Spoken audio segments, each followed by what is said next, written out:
The unit circle is a circle with a radius of 1 centered at the origin, and in this video I'm going to explain what is the unit circle by looking at what are special triangles and how they allow us to define sine, cosine, and tangent for any positive or negative angles, and look at what are radians. And quick disclaimer before I actually start the video, no pie creatures were actually hurt during the production of this video. You're welcome.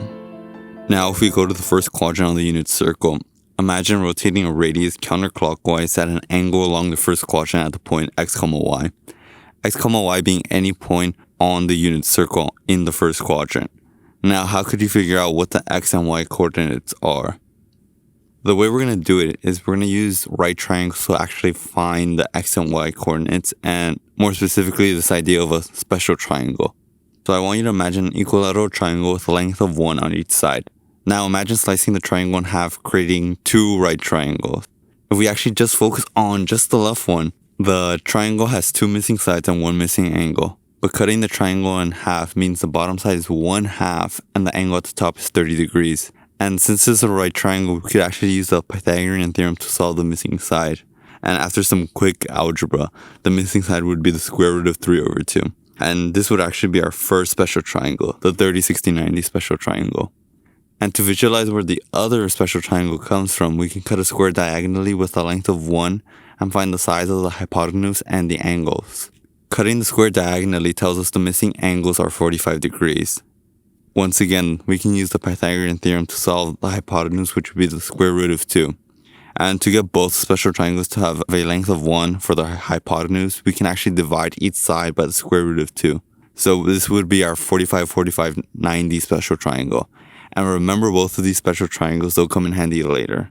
Going back to the unit circle, one approach we can actually try is start drawing components that represent the length of the x and y coordinate at any value along the first quadrant.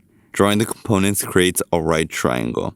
Now the right triangles will help us figure out what the coordinate on the unit circle is. And to really put things into perspective, I want you to imagine an angle rotate at 60 degrees from the initial side to the positive direction. The components would form the 30, 60, 90 special triangle, so the length of the x and y components would be 1/2 and the square root of 3/2. So the point is going to be located at 1/2 comma square root of 3/2. The same happens when we embed the 45, 45, 90 special triangle into the unit circle. Using the x and y components, we can quickly figure out coordinate, which would be the square root of 2/2 comma square root of 2/2. Now the whole purpose of the unit circle is it helps us extend the domain of sine, cosine, and tangent. And to see what I mean, we need to revisit the idea of SOHCAHTOA. And SOHCAHTOA helps us remember the relationship between a triangle's angle to the ratio of a triangle's side. Sine was equal to the opposite over the hypotenuse, cosine was equal to the adjacent over the hypotenuse, and tangent was equal to the opposite over adjacent. The problem with SOHCAHTOA is that it breaks down when defining theta for values greater than 90 or even negative values, because we can't create a right triangle with those properties. Since SOHCAHTOA can only define sine, cosine, and tangent for acute angles, the unit circle will help us actually calculate angles greater than 90 or even negative angles. So imagine rotating a radius counterclockwise to the point x, y, and creating x and y components forming a right triangle. If we define the right triangle using SOHCAHTOA and focus on defining sine as equal to the opposite over hypotenuse, this side is going to be the hypotenuse and this is going to be the opposite. But how long would the opposite side be? And since we don't really have an actual value, it'll just be the length of y because it's going to be the height at the point.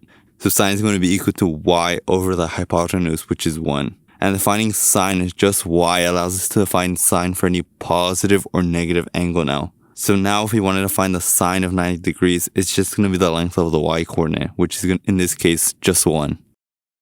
And we can do the same thing for cosine and define it for the adjacent over hypotenuse, which would be the length of x over 1. And tangent would be the opposite over adjacent, so y over x. Now if we want to take the cosine of 90 degrees, we could, since the cosine of 90 would be just the length of the x coordinate. So the cosine of 90 would be 0. For tangent, it was the opposite over adjacent, so y over x. So tangent of 90 would be 1/0, which would be undefined. If we actually keep going around the unit circle and rotate the radius at an angle of about 120 degrees to the second quadrant, and once again creating the components, the angle inside the triangle is going to be known as the reference angle. And this time we need to figure out what the reference angle is to get the components. And since the x-axis is a line and the angle is 120 degrees, we can actually figure the angle inside the triangle just by subtracting 180 by 120, so the reference angle would be 60 degrees. So we're working with the 30, 60, 90 special triangle, and we can actually work out the value of the x and y components. The x component would have a length of -1/2, and the y component would have a length of the square root of 3/2. In the second quadrant, the x values are always negative, so cosine will always be negative. And likewise, all the y values are positive, so sine will always be positive in the second quadrant. For tangent, we defined it as y over x, so tangent would be negative as well. And if we actually take this idea and figure out where sine, cosine, and tangent are positive or negative in the first and fourth quadrant, we know all the x values are positive. Since we define cosine to be equal to the x values, then cosine will always be positive in the first and fourth quadrant. And in the second and third quadrant, where the x values are all negative, then cosine will always be negative. For sine, the y values are always positive in the first and second quadrant. And for the third and fourth quadrant, sine will always be negative because the y values are all negative. And since tangent we define as y over x, tangent will be positive in the first quadrant if we divide by two positive numbers. And if we divide by two negative numbers, tangent will also be positive in the third quadrant. This means that tangent will also be negative in the second and fourth quadrant. And to actually help us remember where sine, cosine, and tangent are positive, we actually have an acronym for it, and it's called All Students Take Calculus. A represents all the trig functions are positive in the first quadrant. S represents only sine is positive in the second quadrant. T represents only tangent is positive in the third quadrant, and C represents that only cosine is positive in the fourth quadrant. The great thing about All Students Take Calculus, it actually removes the necessity to memorize the unit circle. For example, imagine you want to find the cosine of 225 degrees. The radius is located in the third quadrant, and the goal is to create the components and find the reference angle. In this case, the reference angle would actually be 45 degrees. So from our special triangles, we know that both the components are the square root of 2/2. But since the point is located in the third quadrant, the x and y values will actually be both negative, and the cosine of 225 degrees would be equal to the x component. So the cosine of 225 degrees would be negative square root of 2/2. Now you've probably heard the word radian and seen pi being tossed around with the unit circle, and basically what a radian is just another way we measure angles. The radian is pretty much the angle where the radius and the arc length have the same length. So this would be actually 1 radian, this would be 2 radians, and so on, until we actually would reach 6 radians, and we're left with this really tiny piece of a circle. But how many radians would that tiny piece be? We could measure it. But how accurate could we get without messing up?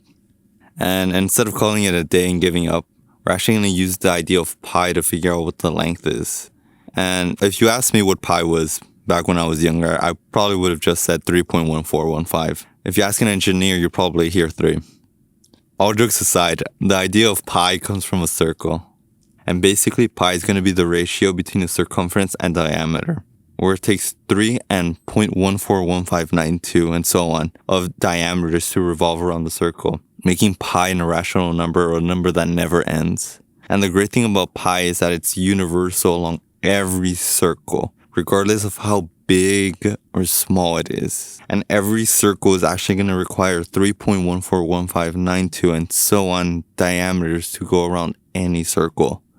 Now, if we actually take this idea of pi being equal to the circumference over diameter, remember that the diameter is twice the radius. Therefore, pi is the ratio of the circumference over twice the radius. Isolating the circumference, we get that the circumference is equal to 2 pi times the radius.